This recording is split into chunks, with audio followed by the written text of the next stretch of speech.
I'm heading out, man. You want to ride? No, I got my car, but I actually really need to go to the bathroom. Dude, are you okay? I am definitely buzzed. Yeah. I think I will take this, and I will take that ride home. If there's one thing every car guy hates, it's cleaning the garage. Do you want to take most of the time and hassle out of that job? Then call Zone Garage of Eastern Pennsylvania and New Jersey. Agnes and her crew will have your garage, shop, basement, or even your porch looking great all the time. With unique patterns and designs, plus the ability to incorporate your logo or any artwork, your space will never have looked better. Installation is done in 1 day, guaranteed, and Zone Garage offers a 20-year warranty on the top coat. Their coatings are durable, anti-slipped, and impact-resistant. Give them a call at 570-856-6067. That's 570-856-6067 for Zone Garage of Eastern Pennsylvania and New Jersey. I'm Ryan Newman, and since I started with Indiana Donor Network and Driven to Save Lives, I found out that some people think that they can't be an organ donor. The truth is, anyone can sign up to be an organ donor. Anyone? Anyone? Are you sure? Yeah, I'm sure. Anyone can sign up to be an organ donor. So don't count yourself out because somebody's counting on you. Go to driventosavelives.org and sign up today. But my heart's going to you, Ryan. Love that shirt. Welcome to the 34 Motorsports Product Showcase. We're proud to offer the full line of Simpson Racing safety products. The Shark Speedway is a perfect brain bucket to keep your melon as safe as possible. We carry every model and size of Hans device, and these have saved countless lives. The Hybrid Pro Lite is an alternative to the Hans device and is just as effective.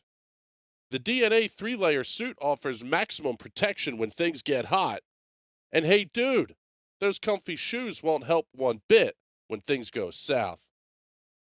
Keep those hands ready to work with a pair of Vortex FIA gloves meeting every current standard. From 5 to 7 points, we carry every one of the Simpson harnesses, keeping your rear end right where it should be.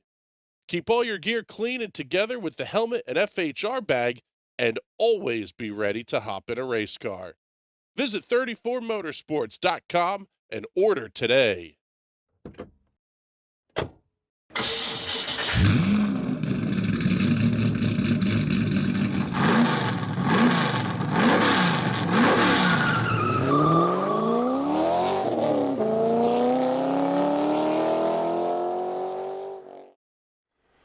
Good evening, ladies and gentlemen. Welcome to another night of iRacing content here on the National Racing Network. Tonight it is the Sim Racers Club Atlanta 130 coming to you from the Atlanta Motor Speedway. Tonight it will be the cars of the NASCAR Xfinity Series that they'll be taking around this 1.51 mile oval. My name is Chris Graham. It's a pleasure to have you hanging out with us here tonight, and joined in the booth tonight by a good buddy here, Mr. James Watson. What is going on, brother? First and foremost, happy birthday, bud. Woo! Going pretty good.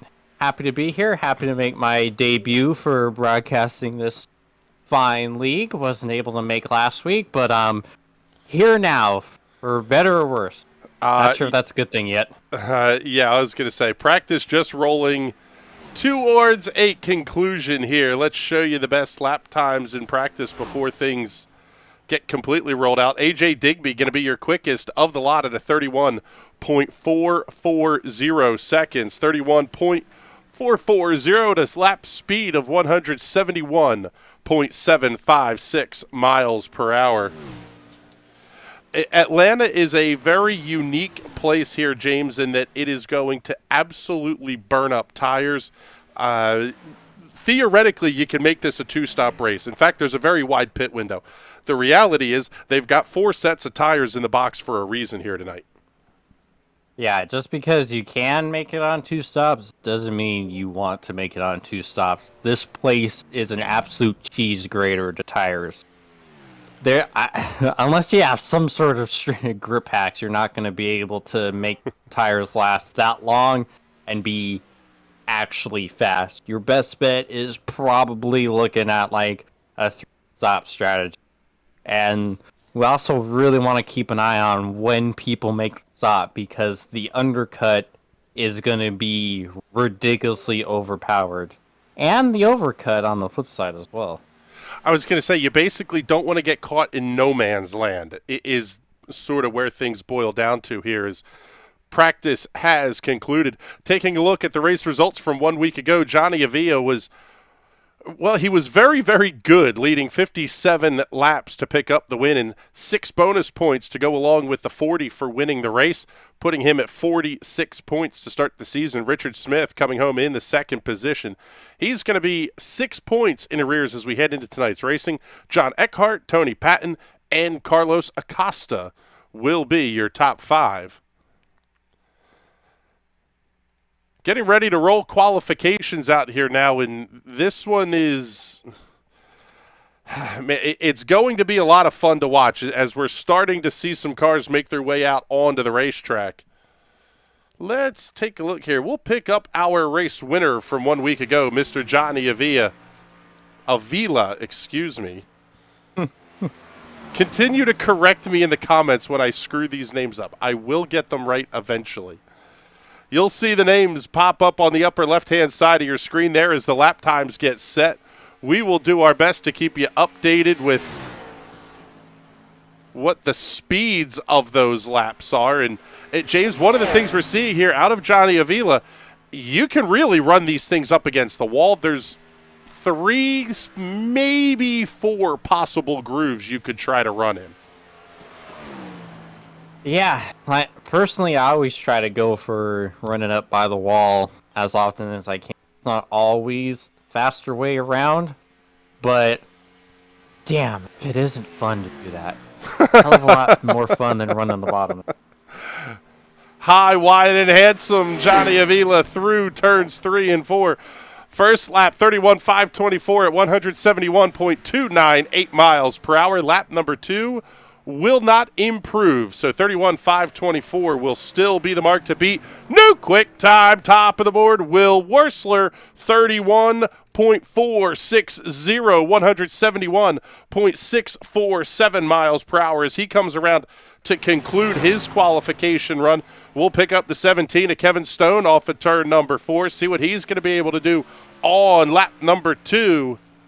And Stone does not improve, 31.630.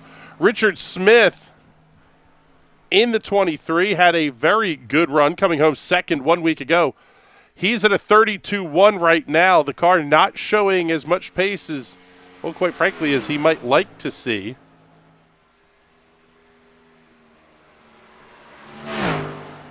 But one of the other big things that we're going to have to really watch here, James, is it's really a fairly short field. We're only talking 14, 15 cars in this one.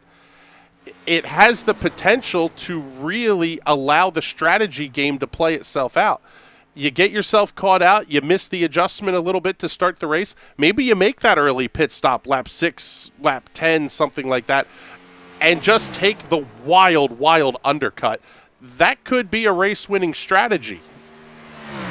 Yeah, because I don't know how many cautions we're going to be getting in this race. It's hard to get cautions when there's a bit of a medium-sized field like this. So your pit strategy and how you nail the green flag stops is really what's going to get you the win or put you in last.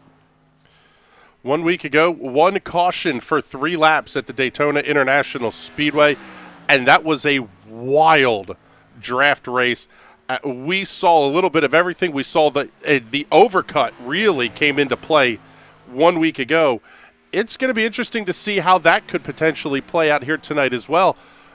If you can make the tires last, and if you can go without, burning tons of fuel, back things way off, that kind of deal, you really could make yourself a pretty good strategy call here early on. Yeah, I'm looking, whoa. Oh, hold on to it, Troy. Troy hate going for a little bit of a ride there down the back straightaway.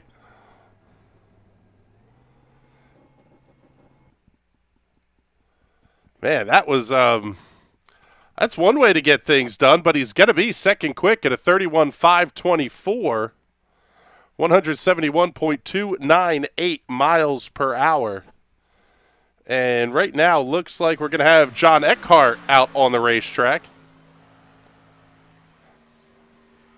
You'll see the number show up on the graphics as the 45, but the car is number 7 out there on the racetrack. Lap number 1 for Eckhart. Going to start right now. Taylor Klinker going to be the other car to get a lap in. Eckhart will be the last one across the start-finish line here in qualifying in this 14-car field. Taylor Klinker at a 31.803, 169.795 miles per hour, the lap time for Taylor Klinker. Lap number 1 on the board for John Eckhart. Not a bad one, 31.750, 170.079 miles per hour. Klinker going a little bit slower on lap number 2. We'll see what Eckhart's going to be able to do as he comes around. But we are already getting very, very close to lining these cars up and getting off to the grid.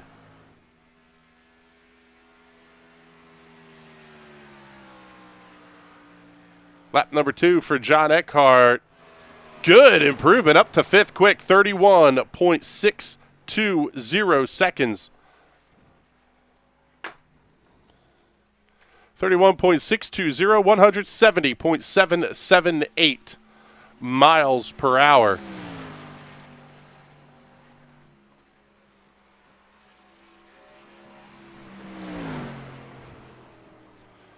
Johnny Avila was your pole man last time. Tonight looks like it will be Will Worstler picking up the pole position here this evening. Let's bring Will into the booth here. And Will, congratulations, bud. Looks like you're going to pick up a Sim Racers Club pole award here tonight.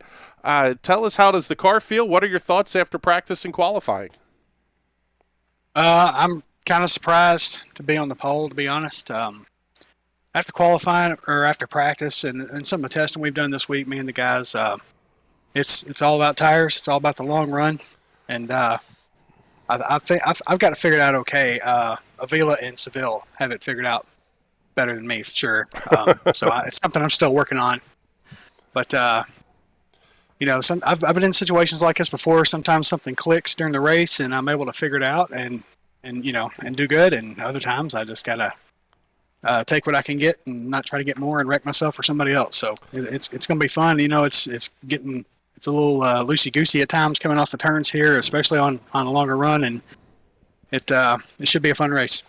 It sounds like that tire conservation is going to be the absolute key to success here this evening. Do you anticipate the possibility maybe we see 3 stops, or are you kind of locked in on that making the 2-stopper work for you? Yeah, I feel confident 2 stops is the way to go. It wouldn't be the first time I've been wrong if somebody did 3 and beat me, but I feel like 2 is probably the way to go. All right, bud. Well, good luck tonight, and congratulations on picking up a Sim Racers Club pole award. Yes, sir. Appreciate it. Appreciate the time. Thank you, guys. All right, bud. Thank you very much. And I'll tell you what here, James, we're getting ready to wrap up qualifications, and we'll head off to the grid here momentarily. Johnny Avila, very good last week. Richard Smith playing the strategy game and absolutely nailed it. That was a ton of fun to watch these guys play that strategy game. He started, in fact, he was hard charger of the race last week. He's going to have to be hard charger again this week if he wants to start or finish this race up front, starting tonight in the 14th position. One of the fun things about these smaller field races is I would personally rather see 14, 15, 18 really talented drivers versus 40 knuckleheads that are going to run a caution-filled race. It really allows the strategy game to open up here when you start to play these smaller field numbers.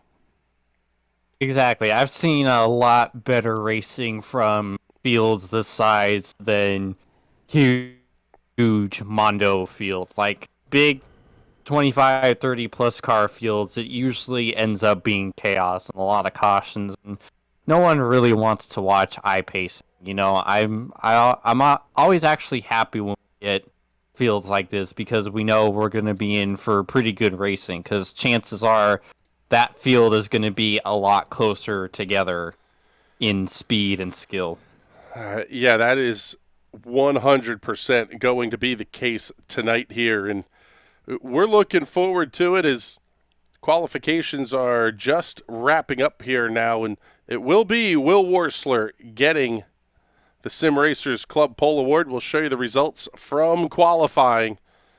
63 thousandths of a second ahead of Troy Haight. How about Johnny Avila? Identical lap times to the thousandth of a second, separating second and third place here tonight. If you're looking for a quarter of a second, got to go back to 8th place, Tyler Savile. This is really that kind of tight field that we like to see. It's 0.3 of a second back to 13th place, Tim Knott. Yeah, this is going to be a fun one. Let's get everybody out here on the grid, and we'll take a look at your starting lineup here for the Sim Racers Club Atlanta 130. Will Worsler and Troy Haight on the front row.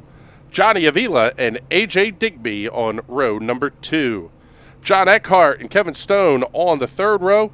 Row number 4, we'll see Michael Whiting and Tyler Savile. Jason Franks, Taylor Klinker on row 5. Row number 6, Tony Patton and Richard Fletcher. And on the 7th row here tonight, Tim Knott and Richard Smith going to round out this 14-car field. And I'll tell you what, the group of guys here has been really fantastic to work with over the last few weeks. If you're interested in running a really competitive series, check out the Sim Racers Club on Facebook. You run their Monday Night Truck League. They're kind of their lead-in, qualifying type league. Basically, they want to make sure you're not a knucklehead. And then you'll turn around and you'll get to run in the Wednesday Night Premier Series League. And, the Monday Night Truck Show was pretty darn good. We're looking forward to 130 laps of high-speed action here tonight at the Atlanta Motor Speedway.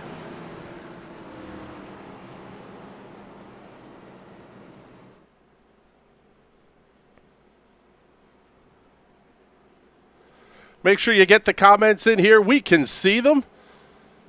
Nikki Worsler checking in. James, keep your eye on the comments. Nikki is going to absolutely blow us up tonight. She did last week. It was absolutely fantastic. Thank you very much for hanging out with us, Nikki, giving a little bit of love for the Will Worsler Racing entries, and there's a few of them here. Johnny Avila, A.J. Digby, Richard Fletcher, Tyler Savile, and Will Worsler. Field's going to make their way off at turn number 4. They will see the green flag, and as always, race fans, start of this one, it's going to be all yours.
Two laps already in the books, pretty darn quick here.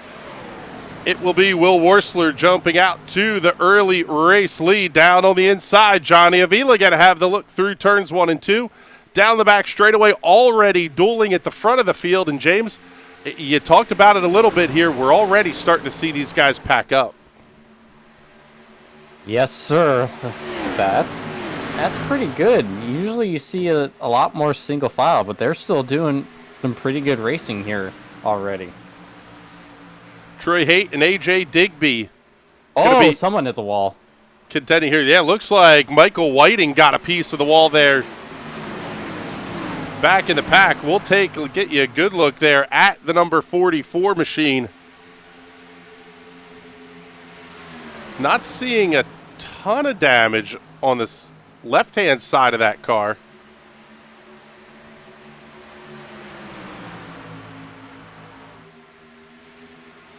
Right side looks okay as well. Maybe not too big of a hit there. So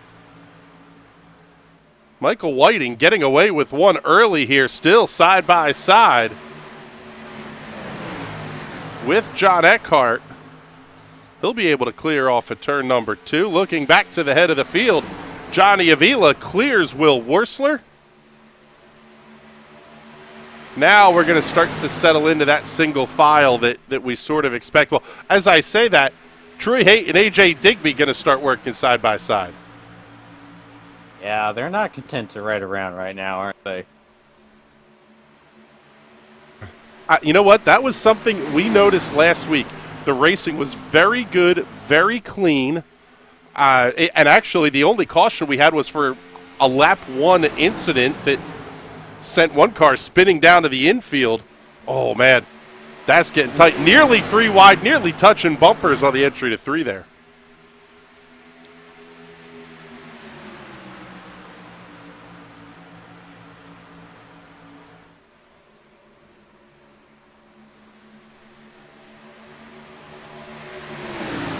We'll get some of the comments up here. Nikki giving us a hey, Sim Racing Realtor, thank you very much. We appreciate it. Madge Brown shooting some love out here as well.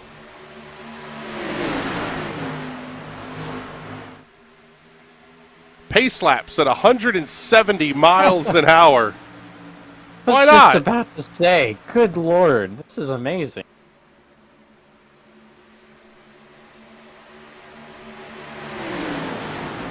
Off at turn number 2, let's pick up A.J. Digby.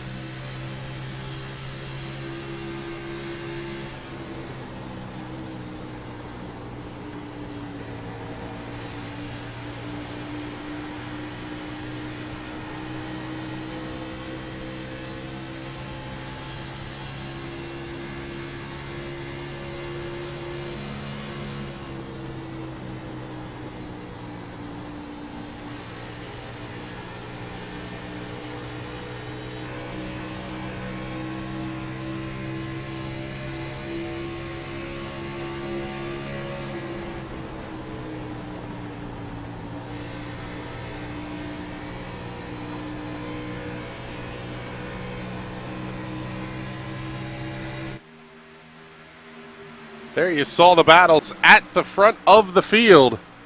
Troy Haight coming around Johnny Avila and Will Wursler to pick up the race lead. You almost wonder here, though, James, you heard the off-throttle time in the corners. It makes you wonder, are we already starting to think about tires here only 10 laps in?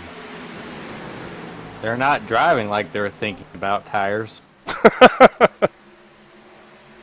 Yeah, Haight jumping out to a pretty sizable lead here.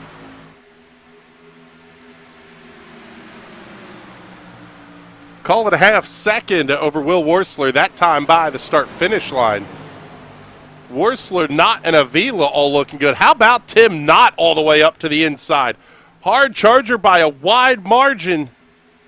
Tim going to be up 10 from where he started this race. Nice to see he's not letting that bad qualifying affect his race. We'll let you get away with 1 because it's your birthday. Oh, my goodness.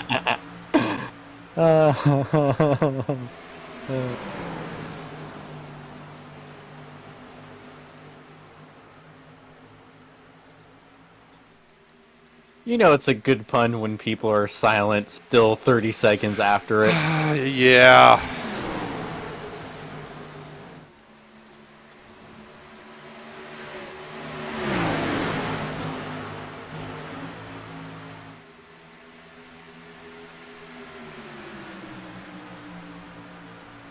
How about it? Tim Knott running solidly here in second, getting around Johnny Avila, who's come around Will Worsler.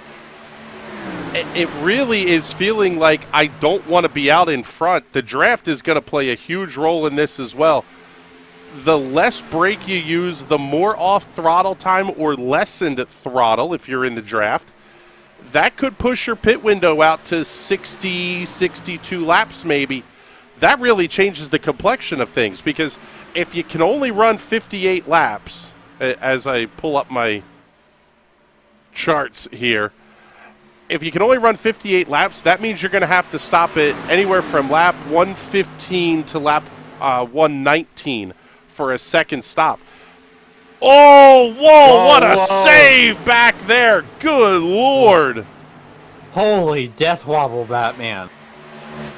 I believe that was Taylor Clinker in the 10.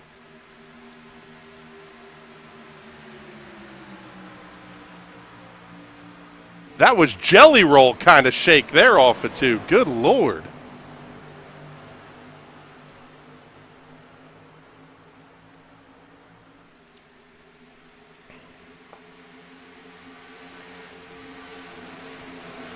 Now, seeing the wobble there that Taylor had, James, are they already starting to feel the effects of these tires falling off in a big way?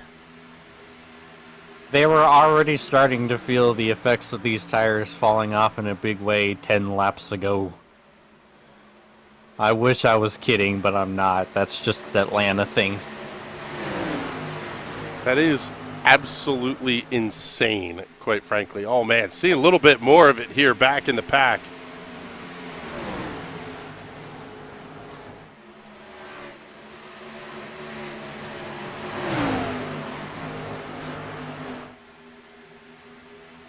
As these tires wear down, as the fuel gets light in the rear end, I would imagine you're going to start to really push off at turn 4, and we've seen it how many times. You just get caught out. That wall starts to creep up on you a lot faster than you think. These walls like to reach out and grab you.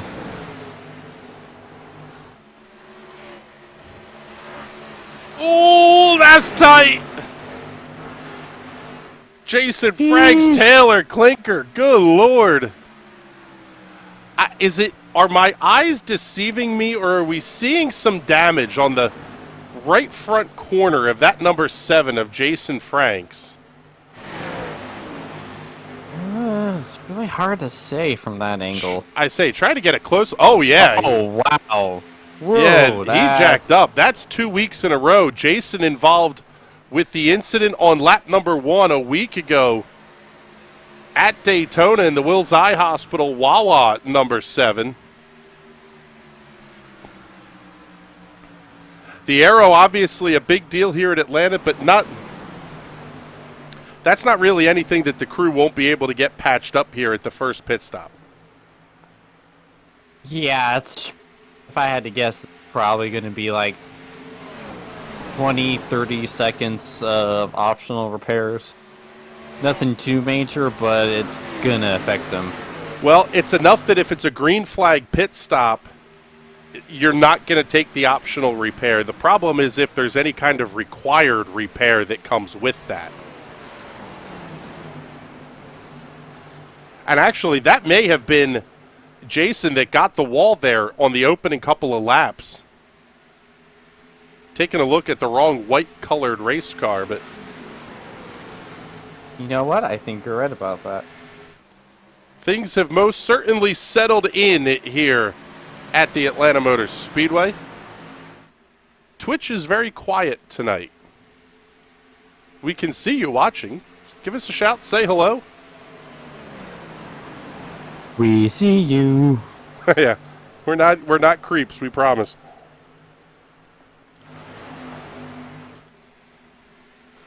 Tell you what, a lot of good racing coming up here for the rest of this week. Well, tomorrow on the National Racing Network. It will be the Grid Rival Ezra IndyCar Series taking the IR-18s to Dover. The Monster Mile at 220 miles an hour. because that's the best idea anybody has ever had. We're going to follow it up with the Indy Pro 2000 Championship, making their way off to Sebring, where we got one of the best finishes we have ever seen on NRN last season. We may even have to dig up the highlight reel of that one to run before the race tomorrow. Was a lot of fun, and at this point now, James, I guess we have found the point of settle in and log some laps. Yeah, I wager it's not necessarily by choice. This is just pace they have to run to keep the car from under them. This is right around where you would really start to feel and go, oh God, my right front is dead. With how hard they've been racing and how nasty the B car is on the tires, I'd say a few of them probably aren't that far away from getting your tires are wearing out message, which only comes over your spotter when you're down to 50% on when you're given tires. I wager we're pretty close to that point. So that would say at that point then you do have to then worry about the meatball coming, and you have to respect the meatball. Mm-hmm. That's where you've worn the tires down to basically the point of flat. You have no tread left. You have to stop within the next 3 laps. What does that do kind of thought process-wise if you don't – you're making the fuel number, but all of a sudden the tires are worn out and you're forced to pit early? That really plays with your head the rest of the race. Yeah, well, like I said, these guys had to have been already considering the 2-stop from the get-go. Oh, there's just – you can make a 1-stop work, but you don't want to. You're going to lose so much time with the destroyed tires that one less stop isn't going to matter. You're going to be down the order even with one less stop. And if you are considering the 1 stop, you would have to be going a lot slower than these guys are right now. Yeah, I mean, that's the number that I'm sort of looking at here is if we get out to, say, lap 34. Actually, it would be lap 35 is where the number would be. That's going to put you just over the number you need to get to 130 laps. In reality, that's sort of where the pit window, to me, opens. When you can exactly make it on 2 stops. You could stop at 35, stop at 70. That's going to get you to lap 130. You could make up a lot of time just by running fewer laps on the set of tires. Correct. But you have to be careful and not come in too early because you open yourself up to the overcut. And because they're on fresher tires longer than you, they end up going faster than you over the course of the run. So, and ends up making the undercut a net loss. So that's the fun part about strategy is you have to nail it at the right time for it to work. Because if you don't, too early, too late, you're screwed.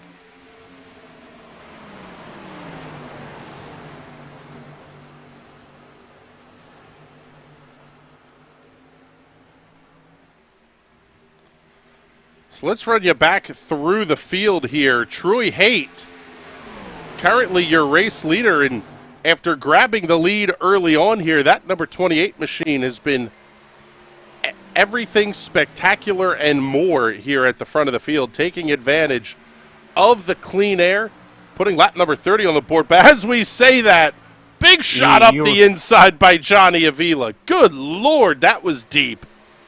You were saying? Cue the air raid sirens into one. Holy cow. The one that we do need to talk about here now, Tim Knott, well, quite frankly, not having a real good time of things right now. He stormed through the field, but the Gunskins, number 41, now dropping back to the 5th position.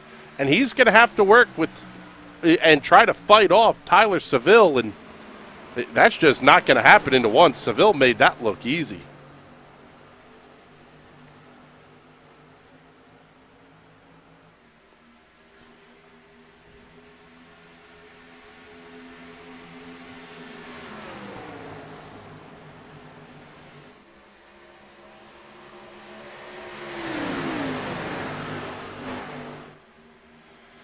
Man, now it really is a matter of, are we going to see anybody make that big move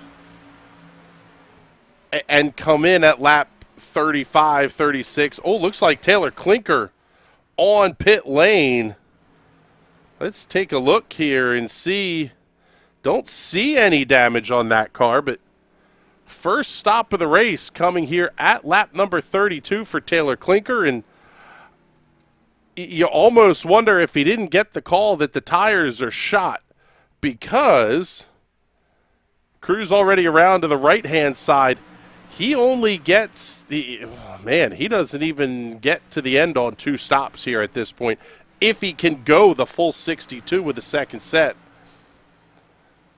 Could be a very, very long night here for Taylor Klinker. It looks like it will be, because he's either getting repair work or a repair done on that car.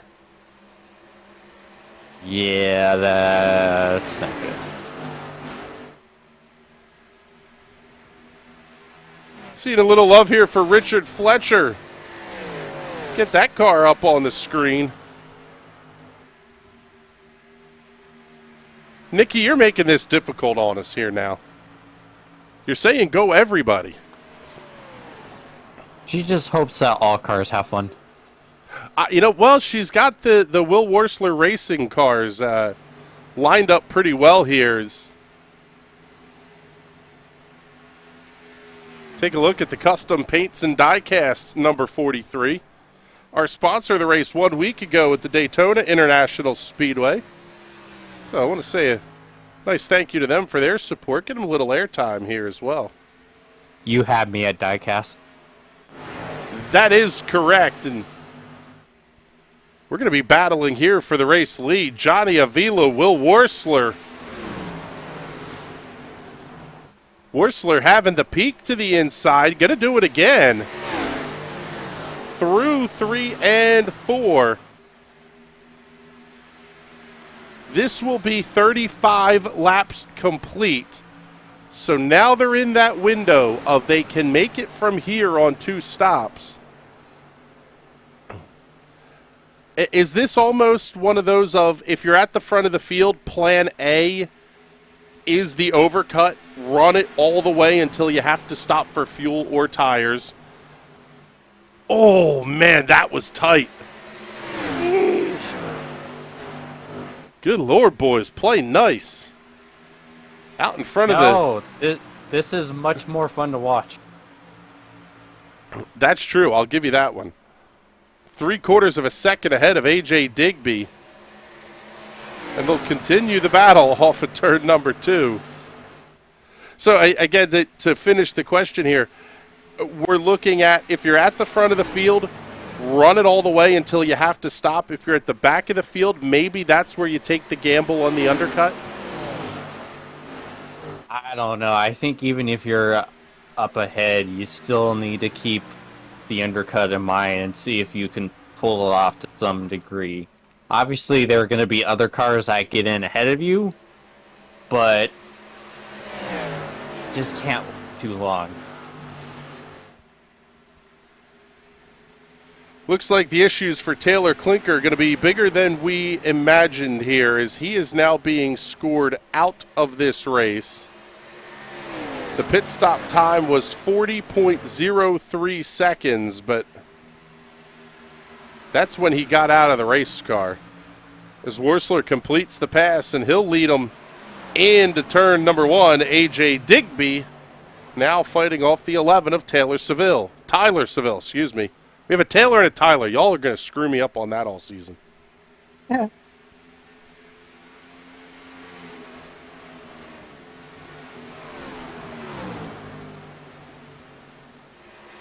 Tim Knott having to fight with Kevin Stone, and Let's go on board here with Tim Knott. Listen for the throttle trace here.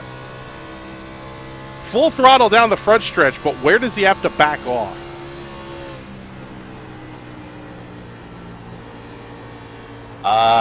Pretty early. You're gonna have to get off really early to get that car to turn at this point. Yeah, he's not having fun. No.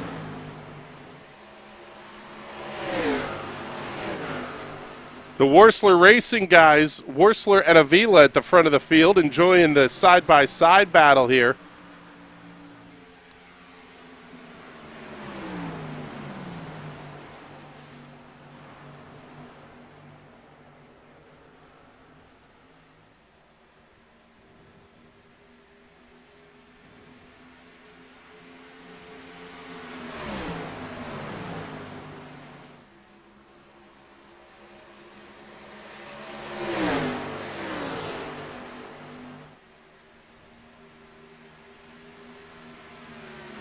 Digby and Savile also go into battle here. They're going to continue side by side.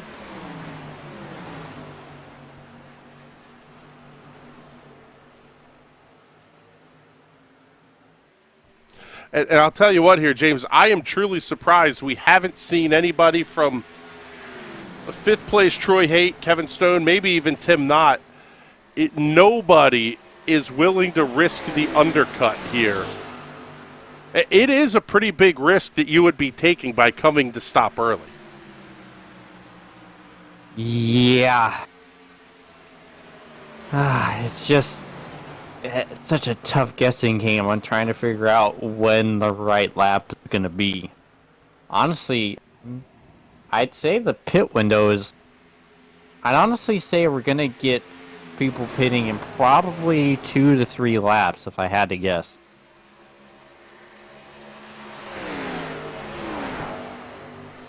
You are in that window where you can make it a 2-stop race.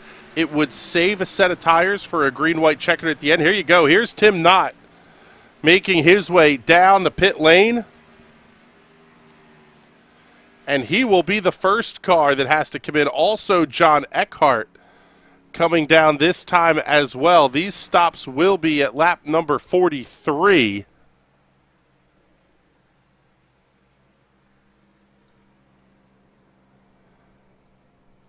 And well within the window of making it on 2 stops. If you stopped at lap 43 and 86, gets you all the way out to lap 150. It does account for the potential of a green-white checkered finish here as we see Tim Knott get back out onto the racetrack. But he will be about 1.5 laps down, 1 3/4 almost, by the time he gets that car back up to speed.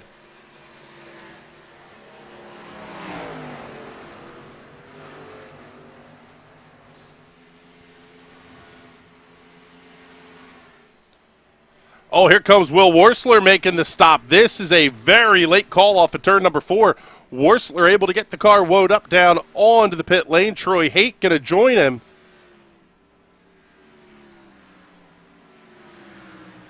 Man, that was risky.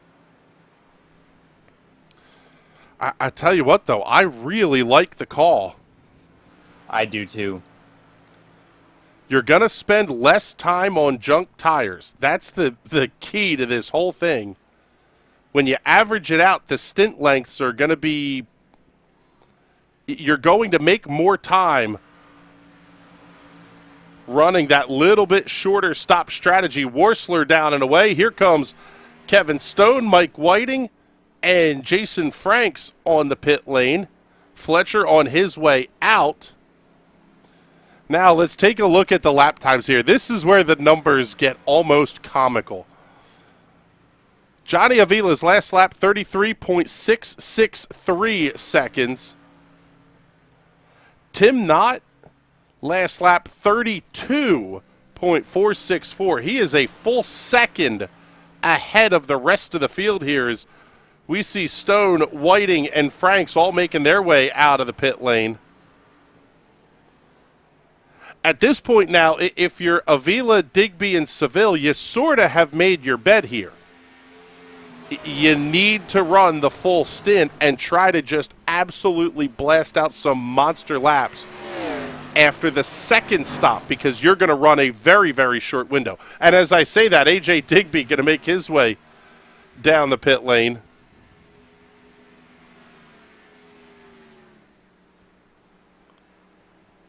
Quick stop times in the 14.72 second range. 14.73 for Tim Knott. Will Worsler, 15.25 on the time of the stop there. As we see Digby, car is up on the jacks. It'll be for Fresh Goodyear Racing Eagles. 2 cans of Sunoco Racing fuel going into that machine. He is, well, not down and away. Looks like a pit road speeding penalty for A.J. Digby. That is a killer. That is a basically more than 1 lap penalty. It's about 40 seconds. Unless you got the big speeding penalty, in which case then you're talking a minute plus. But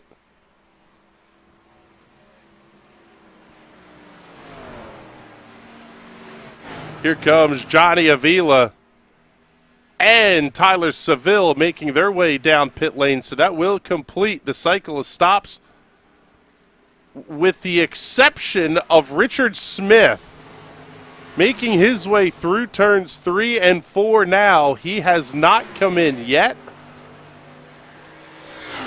And he worked the strategy game to perfection 1 week ago. Almost perfection anyway, coming home second.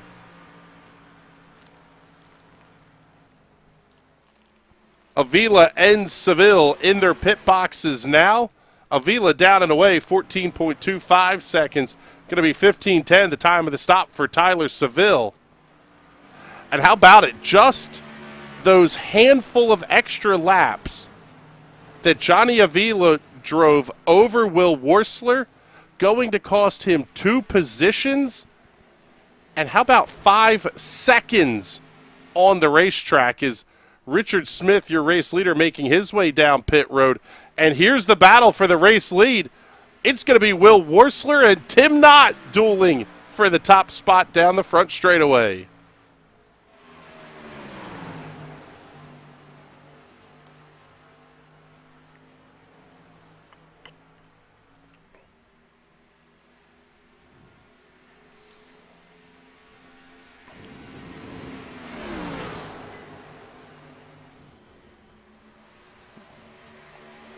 A.J. Digby's final time of the stop, 54.98 seconds. He has the fastest lap of the race, but he is not in real good shape, being scored 1 lap down to the field currently. And some say he's still on pit road to this day.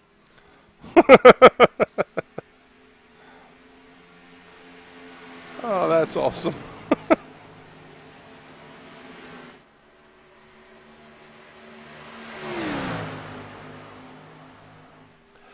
I'll tell you what, the brilliant move of the race thus far, I almost have to put in Tim Knott's pocket right now. Charged his way through the field, gave up a little bit late in the run because he, quite frankly, just burnt the tires off completely. But he's now sitting right on the back bumper of Will Worsler. Johnny Avila 4 seconds back of the race leader, 3.5 right now. This has the potential to be a big, big night here for Tim Knott if he can keep this set of tires underneath him. But there's really no better guy to chase than Will Worsler if you're trying to do that. Yeah, that's a big ass though, trying to make the tires play nice with you. Good side-by-side battle back there. Tyler Savile and Mike Whiting battling for the 6th and 7th positions. Savile 15.1 seconds on the time of the stop. We'll show you the pit stop times here and where everybody was running. We can also show you the pit stop lap as well. Worsler and Knott, two of the earlier cars onto the pit lane, and you can see the benefit right there on your screen. Worsler holding on to the top spot over Knott, and Avila running still 2.5 seconds back. He is just not gaining on the race leaders right now.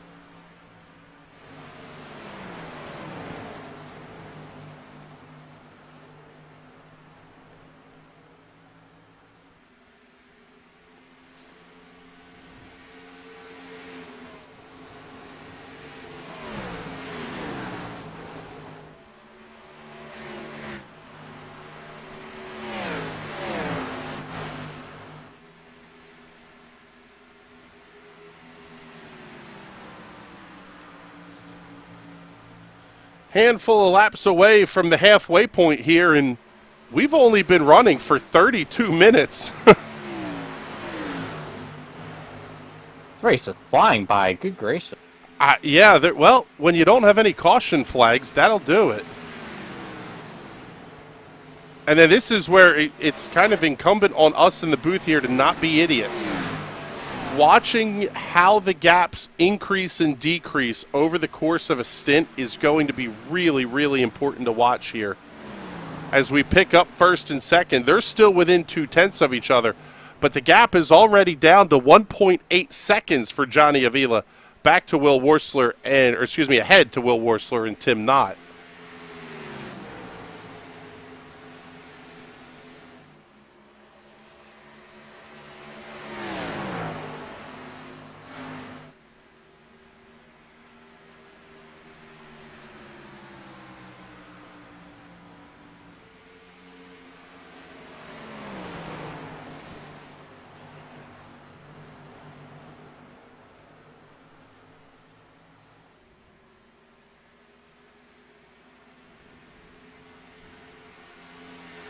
I'll tell you what, James, looking at the license info on these drivers, this is one of those races where the iRating does not tell the whole story. 25-25 is the iRating on this field. However, every one of these drivers is an A license, with the exception of Mike Whiting, who's a fairly high B license. These guys are no slouch. What that tells me is they spend a lot of time running in leagues and running these cars a ton. Yeah, iRating isn't always the perfect measure at getting an idea of driver strength, because there's a hell of a lot of top tier guys out there that don't have a rating that shows it because they don't run officials a whole lot. It's also very common for, I'll say, better drivers to have almost two accounts, or if not more, where they're going to run that account for a specific car. So they're going to work it up to an A license so they can run exclusively NASCAR Cup Series cars, and they're only running strength of field officials in that account. And then they have the play around account like this one that's going to be right about a 2,000 iRating or something. They're not trying to advance that account into top splits. Nope. Just trying to be able to use it to better themselves and better their craft. And quite frankly, screw off and have a little fun, too. That should be the point of this thing. Tyler Savile, Kevin Stone battling for 5th and 6th. That's Savile getting the pass completed. I'll tell you what, we haven't done one of these in a little bit here.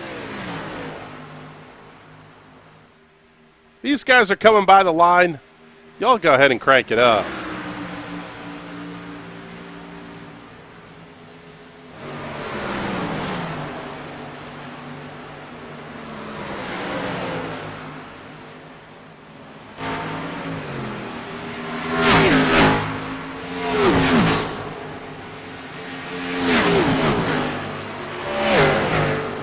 Oh, hold up here. Trouble on the racetrack for Richard Smith. He comes to a stop down on the back straightaway. Let's see. Not sure what the issue may be here for Smith, but the car is going to stay parked there down on the inside of the racetrack. Let's take a look, see what happened here on the instant replay. Oh, yeah, he just pulled it off the racetrack, and that looks like one of those that was either a hardware issue on the driver's end or the wife and kids came calling. There we go. Now Richard Smith getting back underway, but going to be 2.5, 3 laps down here to your race leaders.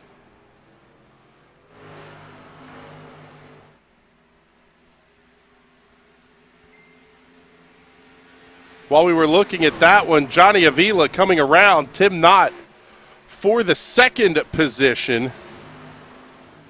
And he got that done easily off of turn number 4. That is something that, and we'll have to confirm whether this is I believe this is a fixed set league. If the set is not to your liking, you're really going to burn these tires off. A place like Atlanta becomes all the more challenging when the set isn't exactly what you like. Precisely, especially if they're using iRacing baseline. iRacing baseline on these cars tend to be a lot more tight. And yeah, it doesn't work the best around this place.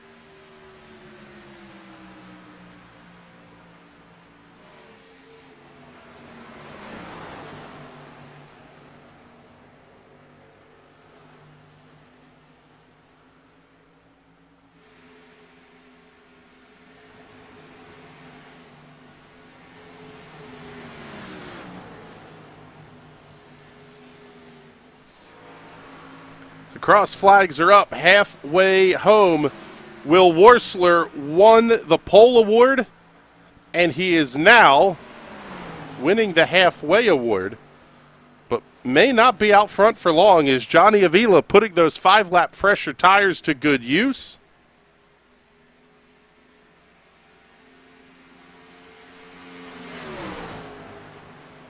I mean, we should still theoretically be in a position where we're, 20 laps or so from making it to the end here. Oh, I love it. The foreign spam bots have attacked again. Please don't click any links in there, people. Yeah, gotta love it. You have to be a subscriber to our channel for like 20 minutes or something before you can send that kind of, before you can comment at all. That's almost comical. So Johnny Avila grabs the race lead. Will Worsler able to hold on right now, but the question becomes, when do you make that final pit stop?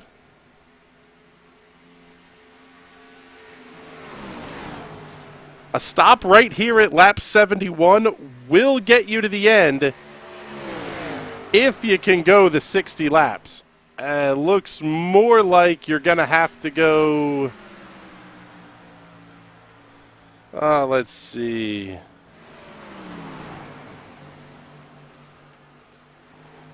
Probably out to about lap 87.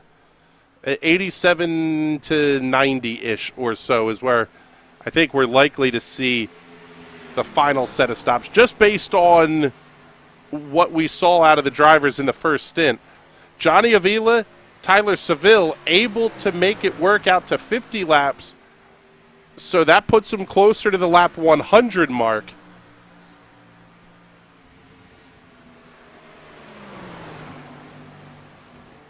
This is going to be an interesting watch here as we get deeper into this thing.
It's working lap number 75 here. Let's run you through the field. Johnny Avila up 2 spots in that Will Worsler Racing at number 63.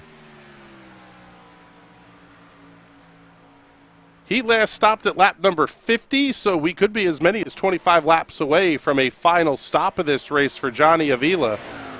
And James, that really goes to the difference between having to stop at lap 90 and stopping at lap 100. Only sounds like 10 laps, but 10 laps is a massive, massive number in terms of tire wear here. So Avila really looks like he could be in the catbird seat. And laps is an absolute eternity. That is worth at least like 2-3 seconds.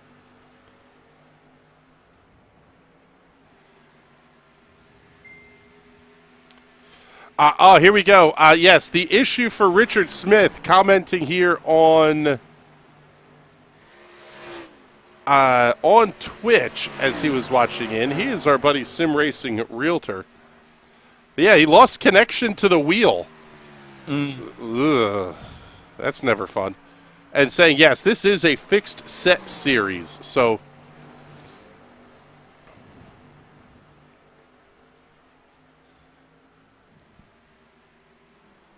that was always, that to me is the big trade-off. Fixed sets can be good in cars with not a lot of adjustability, but by the time you get here to the B-class cars, the A-class cars, you really want the car to drive to your driving style. Some guys like a looser race car, some like a little bit tighter race car. You really want to have the... Oh, Jordan Barry, sorry. All right, at least we'll get your name right there, Jordan. Yeah, it's one of those that you really want the car to feel the way your style is. The way I drive a car is not the same as the way you do. Yeah, I prefer a much looser car. The B car tends to be a little loose, but like I said, they tend to make the setups a lot more tight. So that's why you're seeing guys really burn off the right front tonight.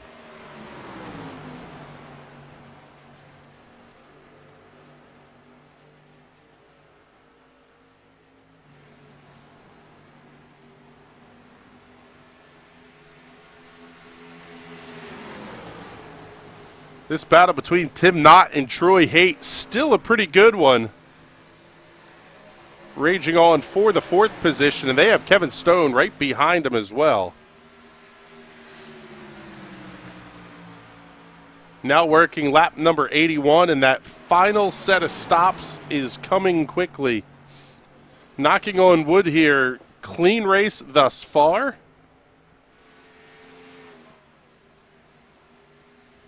Oh man, Tim almost getting it up into the outside fence.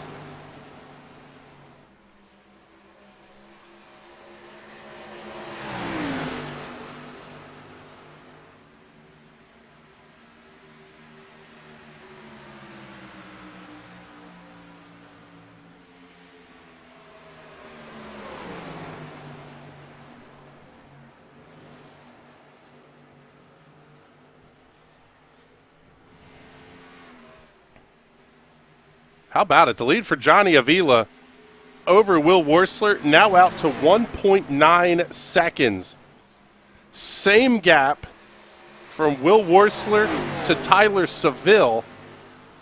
And then it is 5 seconds, almost 6 seconds back to this 3-car battle of Tim Knott, Kevin Stone, and Troy Haight. And really what this now boils down to, James, is execution.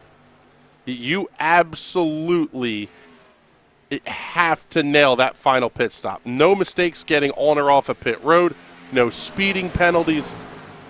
Get all the settings right, the whole bit.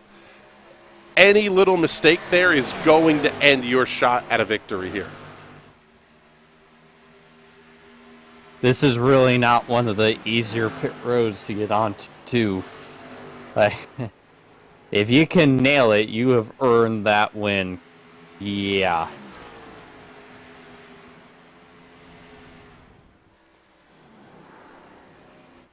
Oh, hearing Richard Fletcher locking him up coming down pit road. Out of the 10th position, making his final stop here at lap number 84.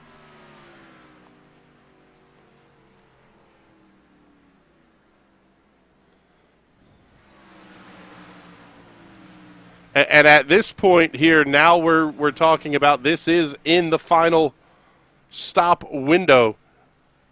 Fletcher crew getting the work done there on the left-hand side. Packet full of Sunoco race fuel. He is down and away, 15.20 seconds. Also getting 4 fresh Goodyear Racing Eagles on that car. And we see race leader Johnny Avila making his way by.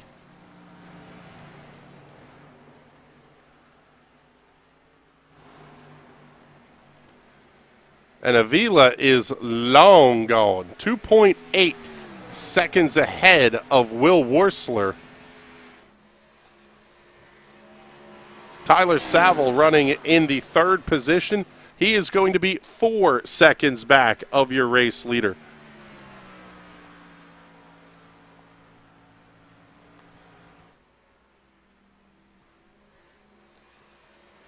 Troy Haight making his way down the pit lane. Out of the 6th position. Tim Knott still battling with Kevin Stone. This fight has been going on for about a dozen laps now as we see Jason Franks also making his way down the pit lane.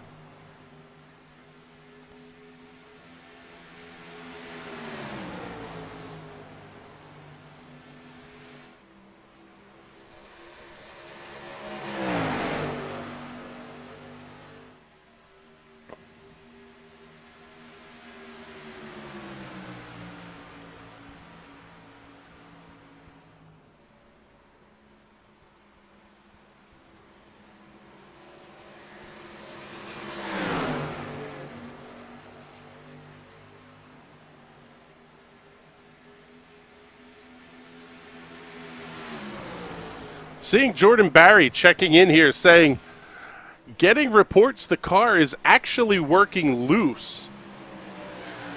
Maybe not a huge surprise as we see Kevin Stone making his way down the pit lane.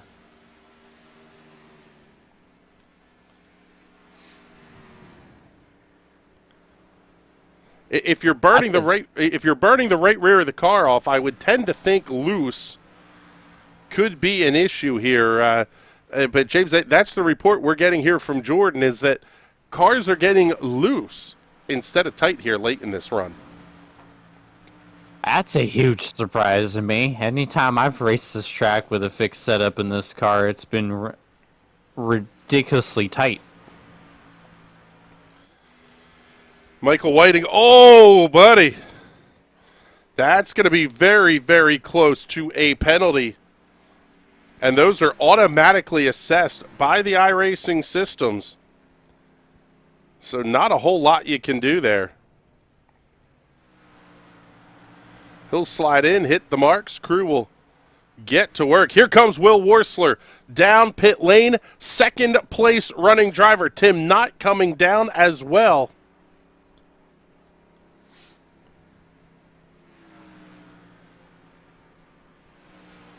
Yeah, the comment is that it seems to be those that drove the right rear off. That kind of sounds about right. Lose the right rear, you're getting more grip on the left-hand side, and the car will want to come around on you. But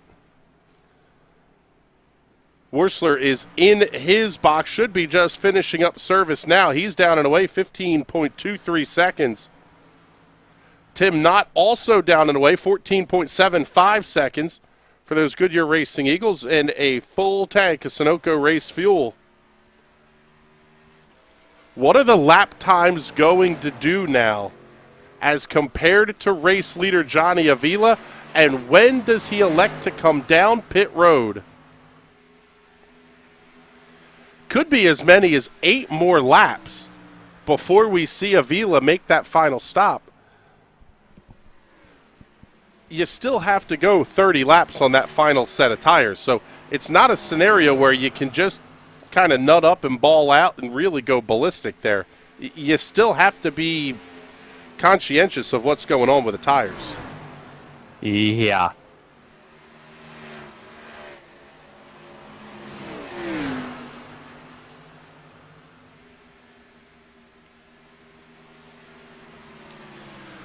as it stands right now, we are seeing Johnny Avila would come off of pit road just ahead of Will Worsler.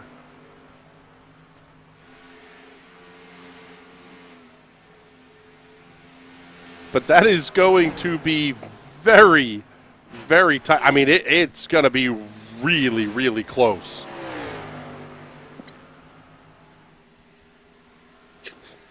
Seeing that shallow exit off of turn number 4 for Avila, he's definitely fighting that race car. As we pick up Tony Patton making his way down pit lane. What'll be the final service for the number 86. Patton will slide back through the field.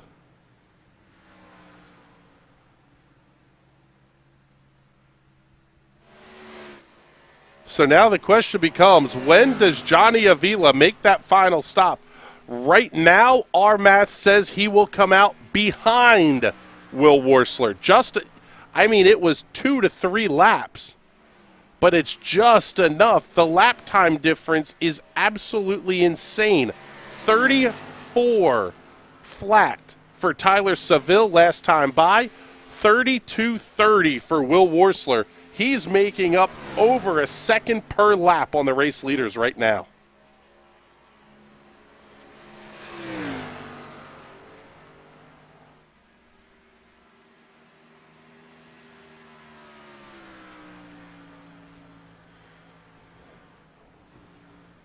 Actually, based on, and again, this is just based on the kind of spitball calculations that we're doing here, Johnny Avila actually could come out behind Troy Haight. It's going to be really, really close.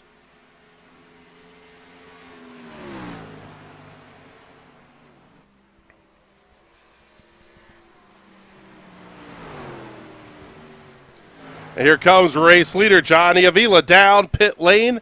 Final stop of the night for the number 63.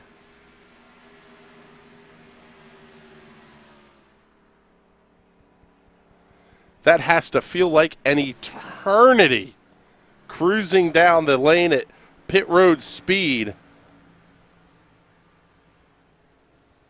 Avila hits the marks cleanly. Crew will get around to the right-hand side.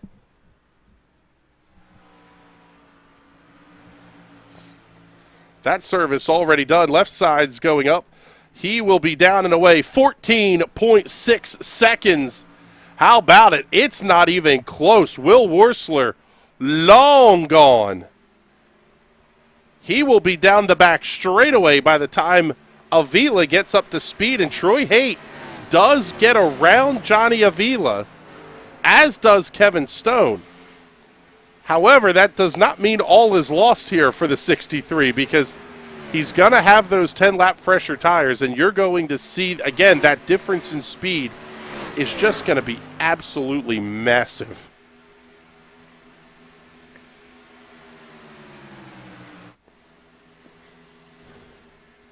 Here is race leader Tyler Savile getting down the pit lane. So that will be the final round of pit stops complete.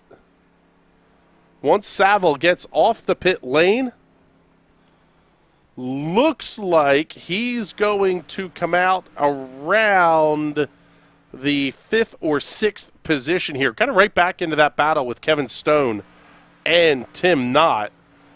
As we see Will Worsler getting around, and he now has a 5-second lead over Troy Haight. Troy Haight only has about a third of a second back to Johnny Avila at this point, and Avila will get the pass made off at turn number 2.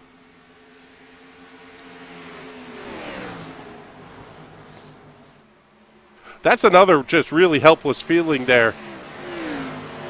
Looks like we've lost James Watson here, so unfortunately I'll be flying solo here for the rest of the night, but thank you very much for hanging out with us here tonight, James. We appreciate you coming and spending the evening with us. That just leaves more time to get your comments.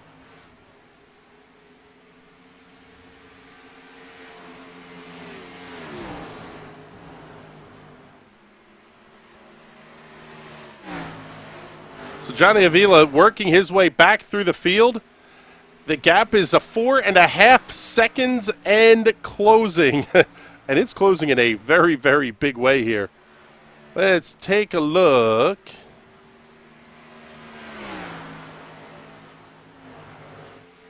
Show you the time deltas here.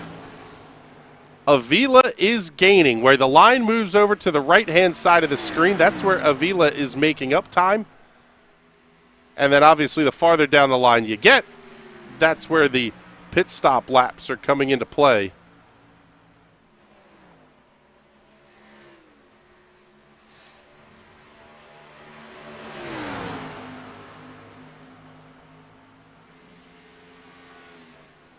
There we go. Show you the lap times here.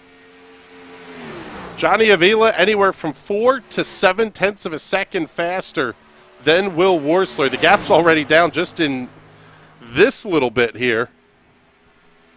Yeah, let's do that. Let's bring Jordan Barry up into the room with us here. Jordan, what's going on, brother? Hey, how you doing? Oh, we are doing all right, man. I'll tell you what, this is going to be fun to watch Johnny Avila try to chase down Will Worsler. The gap now down to 3 seconds.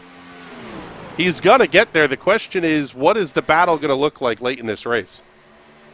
Yeah, Sam and I were just talking about that. I think it's going to be very interesting with the 10-lap fresher tires. And the interesting thing is the Will Worsler team spends a lot of time practicing, so it's interesting that they're on such different strategies here. Yeah, ordinarily, you see the team guys will kind of at least line up and play nice. Maybe they don't all stop together, especially at a place like this that's kind of tough to get on and off a pit road. But you're at least going to be within a lap or two of each other, not, stopping 5-6 laps apart. Yeah, totally. Yeah, it'll be fun to see. You're going to have to work a little bit of lap traffic, but they seem to be moving over for these guys. Yeah, getting a little bit of fight back there at the front. This is a good battle as well. Troy Haight, Kevin Stone. Those fisticuffs have been going on for a pretty solid chunk of the race here. Yeah, there seems to be a really good battle within that, 4th position almost all race.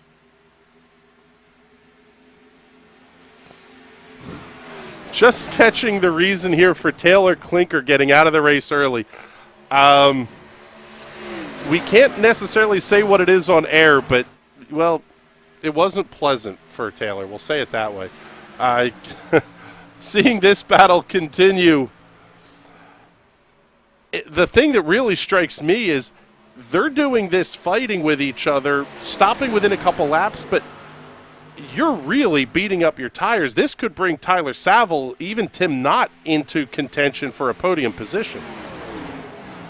Yeah, and Tyler's known for, I've raced with Tyler for a long time. He's known to be able to save his stuff and be there at the end. And so it's going to be very interesting. He's one of the more patient drivers that I know that has the ability to stay with it for a long time and stick with his strategy, even to see those guys sometimes get a straightaway on him. Yeah, that's about what they have right now. We'll call it half the back straightaway anyway. But that gap was 3 seconds a couple of laps ago, and now it's down to 1.6 or so. We're definitely going to see Tyler close in on this group about the same as we're going to see the closing rate really start to shrink in here for your race leader. Show you the lap times. The amount of gain has decreased for Johnny Avila, but he's still gaining upwards of 0.2 of a second per lap. Yeah, it'll be interesting where it seems like Will seems to run a little bit of a higher line. I haven't been on him in the last couple laps here, but he seems to run a little higher than everyone else. So I don't know if that's saving tires or that's burning them up.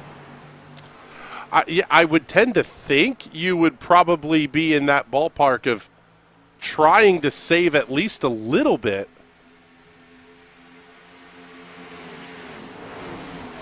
Theoretically, you should be able to carry a little bit more speed up high.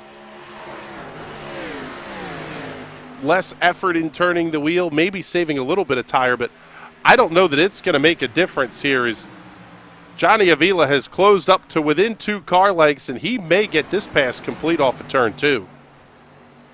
That's funny because I was saying to Sam, I thought it was over with the amount of space that Will was able to get, but I think he's going to be able to just drive around him in a lap or so here. The question now becomes, when does lap traffic become a hindrance to Johnny Avila? This is really where Will Worsler is going to get to pick and choose where he makes the passes, but Avila going to make the dip down to the inside off of turn number 4, put Johnny Avila up to the head of the field. Worsler going to have to tuck right back in line into 1, and that could be all she wrote. Yeah, I think this lap traffic, that hurt Will there. The dirty air is a real thing here. You get in the wrong spot behind these cars, and you can see that Will pushed up and not coming out of 4, and that makes a big difference. Yeah, that's something we talk a lot about, dealing with some of the open wheel series that we cover, but it is as big of a thing in these B-Class, Xfinity Series, whatever you want to call them, cars. They have the splitter, but it's not as massive as what was on the Gen 6 Cup cars. It's really one of those that you need the clean air as much as you can. Yeah, you'll often see these guys trying when they dive it in on them. They're trying to get at least the driver's side front out of the wind or out of the dirty air to try and help turn, and you'll often see the lead driver counteract that, and it can get really, it's amazing how real it actually is. I mean, I've never driven a real race car, but you hear the guys talk about it, and that dirty air can be a real thing. Yeah, even that part about tucking a corner of the race car out, whether it's the inside or the outside of the car, you need something in clean air, clean-ish air, getting to the front splitter. Well, they call it a splitter. It's a front wing. It's what the job that splitter does. It acts as the front wing on these cars. But right now, as we are going to be down to 16 laps to go, it is going to be all Johnny Avila at this point. Going for win number 2 on the season.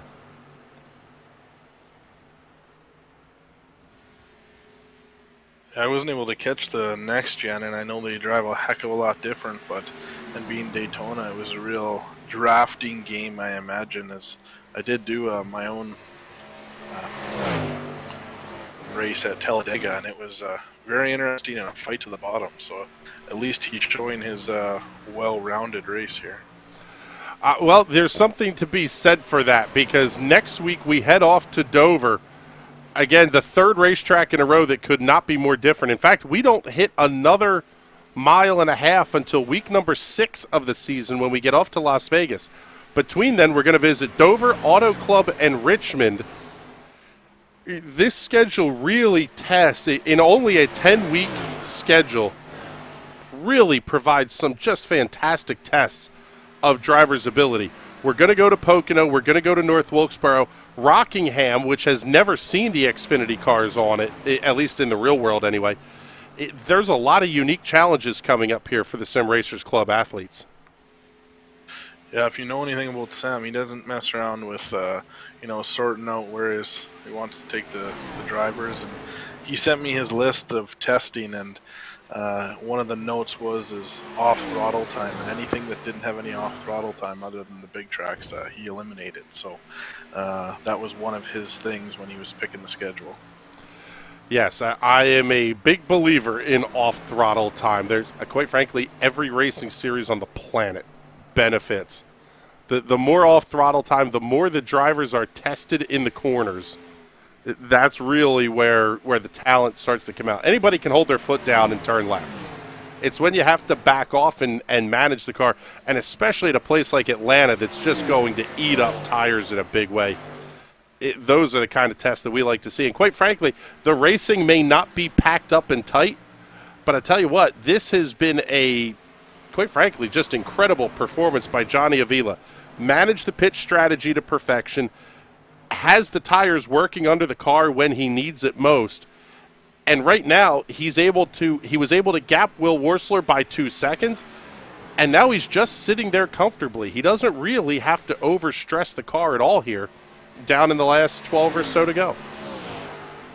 And that's the thing that I really enjoyed the sim racing. I'm in it for about 5 years, and I still really have to learn patience. I race with a guy by the name of John Jenkins, and he's known around this community, and he's one that's really good at saving and being able to stay out like Johnny did. I mean, to have the patience to know and stick with your strategy is a skill in its own. Yeah, this is going to be a very interesting season. We'll see what comes up here over the next couple of weeks, but we still have 10 laps to go to get through here at the Atlanta Motor Speedway. A late race caution could absolutely blow this up sky high with, I would assume, everybody taking tires. Now, that's going to require pretty much an act of God at this point, because the difference between iRacing and the real world is that if the admins are throwing the cautions, if you spin down to the infield where the real world you would get that yellow flag, that's not going to happen here. It's either going to be get the car pointed straight or get it off the racetrack pretty quickly. And I don't think you'll see any admins. I'm not responsible for any of that, but I don't think you'll see a Sam throw a caution for a spin of any kind unless it's going to affect the leaders or the lead pack at least. Yeah, basically if you spin and there's somebody else coming down on you quickly, that's usually when you'll see a caution flag here. But, I mean, the reality is even with evenly matched sets of tires here from a late race caution, doesn't change the fact that Johnny Avila and Will Wursler have been the dominant cars tonight, and Johnny's just, quite frankly, been better. I mean, that's really all you could say about it. Yeah, definitely. Like I said, I think he's a well-rounded guy that puts a lot of time in. These Will Wursler racing guys, they don't mess around when it comes to practice, testing different strategies out. And, you know, it might have even come down to, in practice, they probably had a few different strategies, and maybe each of them went for a different one to see what happened. It is a perfect way to guarantee the team a race win, is to go slightly off strategy from each other.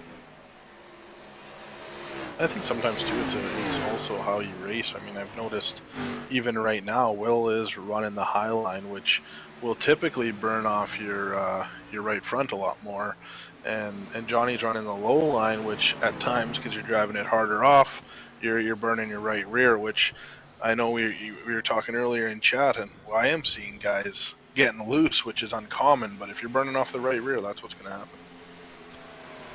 Yeah, that's for sure here. We will be down to 5 laps to go here for race leader Johnny Avila.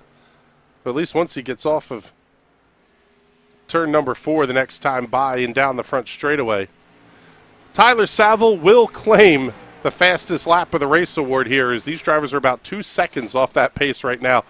31.862. The quick lap time for Tyler Savile, so congratulations on picking that one up. Currently holding on to a 3rd place finish, and as long as he keeps it underneath him, that should be good, as he is, 8.5 seconds ahead of Kevin Stone right now. Stone still battling with Troy Haight. They're staying within about 1/3 of a second of each other.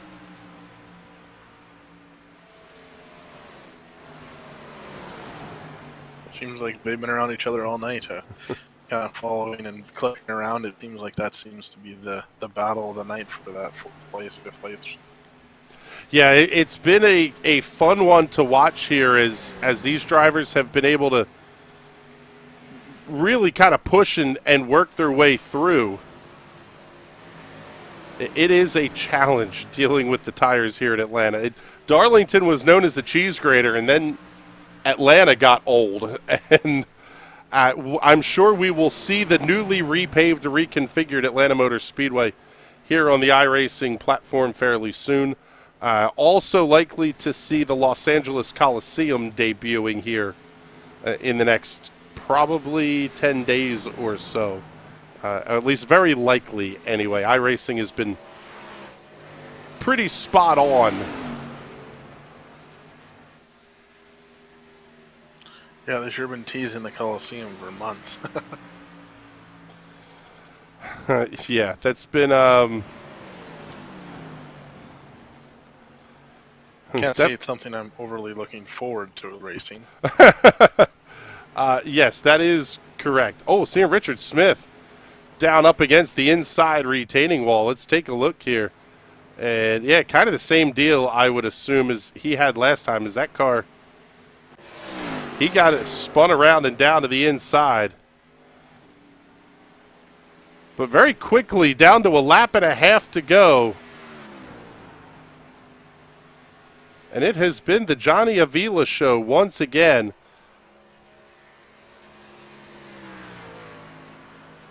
Last week at the Daytona International Speedway, he got the win by 1/10 of a second over Richard Smith. White flag is out, 1 lap to go, and the gap is... Oh, but Avila's up in the outside wall! Avila hits the outside wall in turns 1 and 2. We'll see if it's going to make a difference if he can keep control through 3 and 4. The gap was 3.5 seconds. I think he's going to be okay, but I think that lap car just put him out of that groove and almost ruined it for him. Off at turn 4, checkered flag in the air. Johnny Avila goes 2 for 2. Gets the win here at Atlanta. Man, did he make things interesting for himself late in that race. Will Worsler going to come home second. Tyler Savile will round out the podium here tonight. Here's how dominant that finish was. Avila's halfway done the victory lap before 5th place Troy Haight comes across the line. Tim Knott going to come home 6th. Richard Fletcher 7th. Jason Franks in the 8th position. Tony Patton 9th. And A.J. Digby will round out your top 10. Man, that's one way to put on the show late in the race here. Let's show you your race results. Is Johnny Avila going to burn them down here on the front straightaway, at least whatever's left of them? As tradition, you'll see probably all the Will Worsler cars in here doing a burnout or two.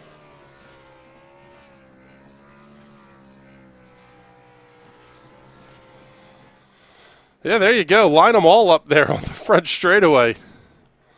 That is very cool that they win as a team and they lose as a team. And you talk about the amount of work that these guys put in. It's a lot. This is not the half-hour, hour-long kind of official series races that you don't have to deal with pit stops and all that kind of stuff. There's a lot of work that these guys put into this show. Yeah, they really love it. They really enjoy it, and I sponsor a few of their cars with my paints and die cast. And so I'm in their chat, and they're always talking strategy and always talking about what they're going to do next race. It's pretty cool to see. Well, there you go. There is your winner and class photo lined up here on the front straightaway. That's not a bad look there. Well done, boys. Let's get ready for our Victory Lane interviews here this evening. We'll start sliding some drivers around here. Let's see.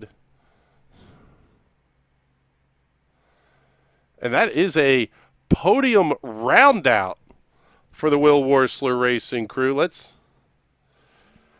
kick off our Victory Lane interviews here tonight with your race winner, Johnny Avila. And I'll tell you what, man, absolutely incredible performance here tonight. We mentioned during the broadcast, you nailed the tires wear situation. You nailed the pit stop strategy, executed on and off a pit road. Could you ask for anything else tonight? Maybe the pole? No. But it was a lot of fun battling Will at the beginning. He just short pitted, and the way the tires fall off here, it kind of ended our battle there. Yeah, we wondered a little bit, was that a team strategy call? Was that something that Will did on his own, you think? Or what was the thought process there? Because it certainly changed the way this race was going to run at the finish. He just wanted to split it up into even parts, but I didn't want to do that. So he did his own thing, I did my own. And, yeah, it turned out the way it did.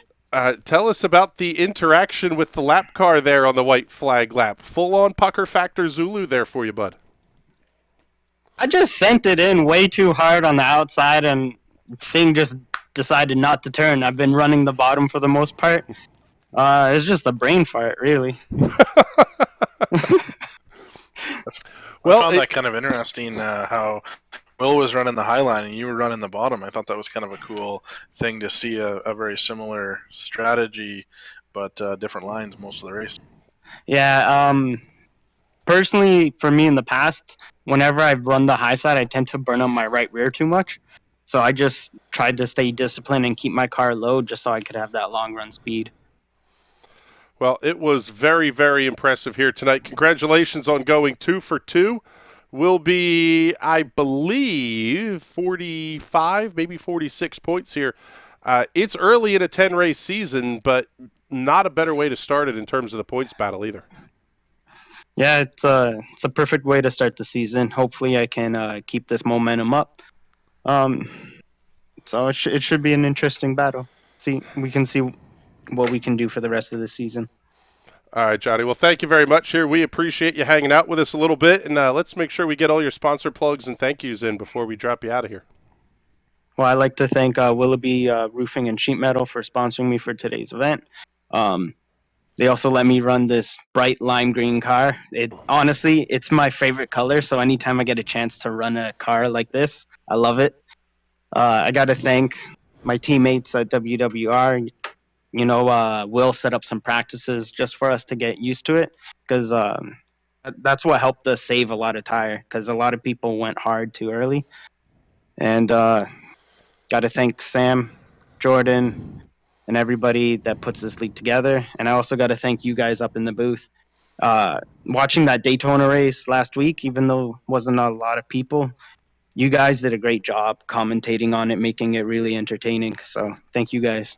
Well, thank you very much, sir. We appreciate the kind words there. And let's bring in our runner-up here, guy who had a very good night, won the pole, and unfortunately coming up just a little bit short here at the end of things, Will Worsler. And I'll tell you what, Will, it seemed like the strategy call of the short pit was what caught you out there. Would you do it differently if you could again? Yeah, I would do it differently, but I don't have no regrets, man. I didn't really have a plan as far as pit strategy, other than I was just going to try to split it into pretty much equal lengths. But overall, I did better than I had. I got better each practice, and then I was better in the race than I have been in practice this week. I was able to hang up front that first run, and yeah, pit strategy was the difference. But I mean, I finished second with a clean car, so that's well within my goals for tonight, and it was very fun. Avila deserved the win. He had it figured out in the long run, obviously.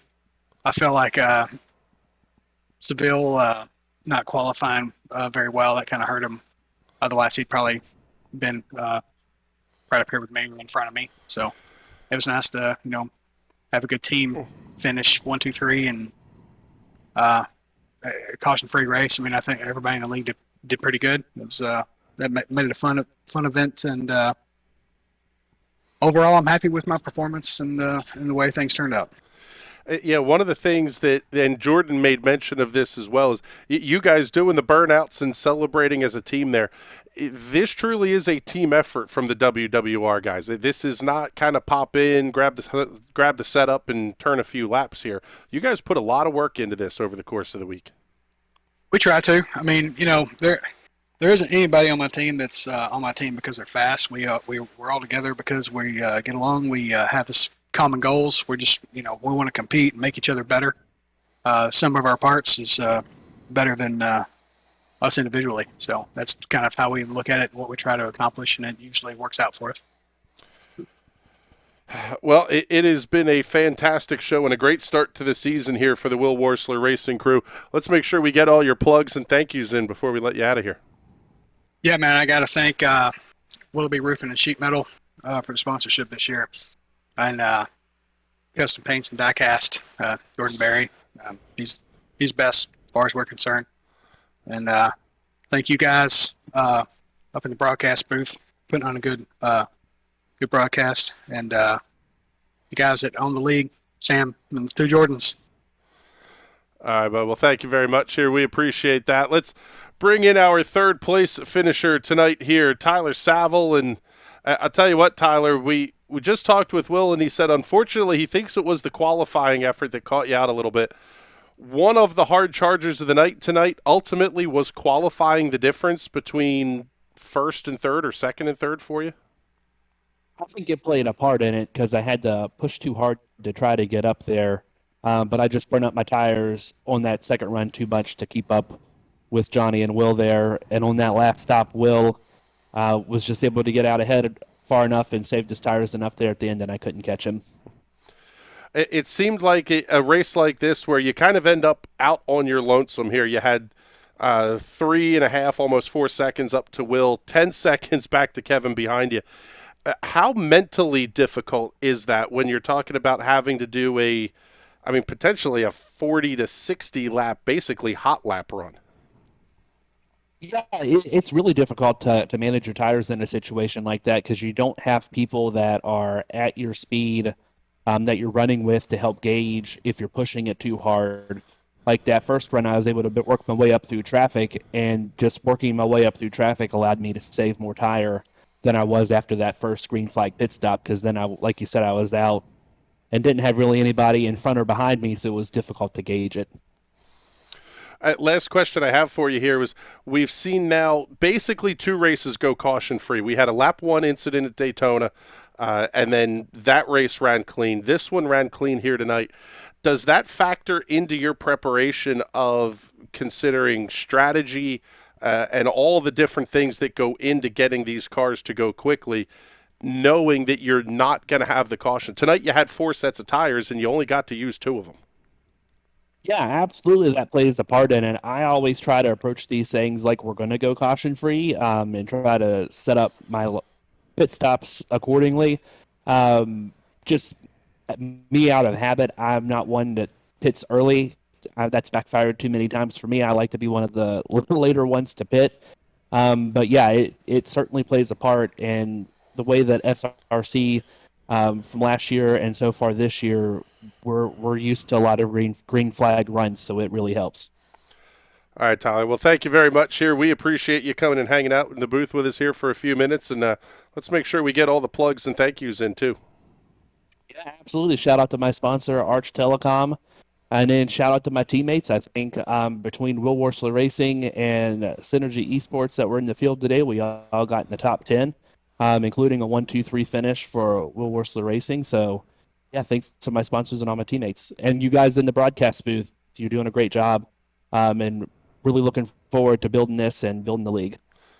That is for sure. And I'll tell you what here, Jordan, as we get ready to wrap things up, this was one of those nights that we got to have a lot of fun with it. All in all, the racing was good and kind of as we expected. Quality drivers putting on a show and getting themselves out where the cream always is going to rise to the top, and we saw that here tonight. Yeah, no question. Like I said, the Will Worsler team puts a lot of effort into this, and you can see it on the track. And overall, it was interesting to see Troy get out there and get a lead. And ultimately, I think he probably regrets getting out there and probably went to a little bit of his stuff up. But I think we're all learning, and the unique thing about this league is, I think it was Richard was having some problems with his wheel because he's just not used to driving these tracks, so he has his wheel set up for the next gen. So that's one unique thing about this league is you're not going to get the same thing every week. So. Yeah, we saw a hell of a show out of Troy Haight. He put on a big-time show getting out to the front. Tim Knott was an absolute rock star flying through the field, running up with Will and Johnny for the lead there early on, ultimately being the hard charger of the race, coming home in the 6th position, up 7 from where he qualified back in the 13th spot. This one was a lot of fun, and we've got a ton more coming up for you. Next week, the Sim Racers Club going to head off to Dover International Speedway. That one will be fun, and the next-gen cars, can't wait to see that. But you're going to get to see Dover tomorrow night here on the National Racing Network. It will be round number 13 of the Grid Rival Ezra IndyCar Series. taking on the Monster Mile and 230-mile-an-hour Indy cars. That is going to be absolutely wild. Following up, the second lick of the doubleheader will be the Indy Pro 2000 Championship round number 4 coming up from Sebring here at the National Racing Network. My name is Chris Graham. It's been a ton of fun having you hang out with us. We will talk to you all tomorrow night. Have a great night, everybody.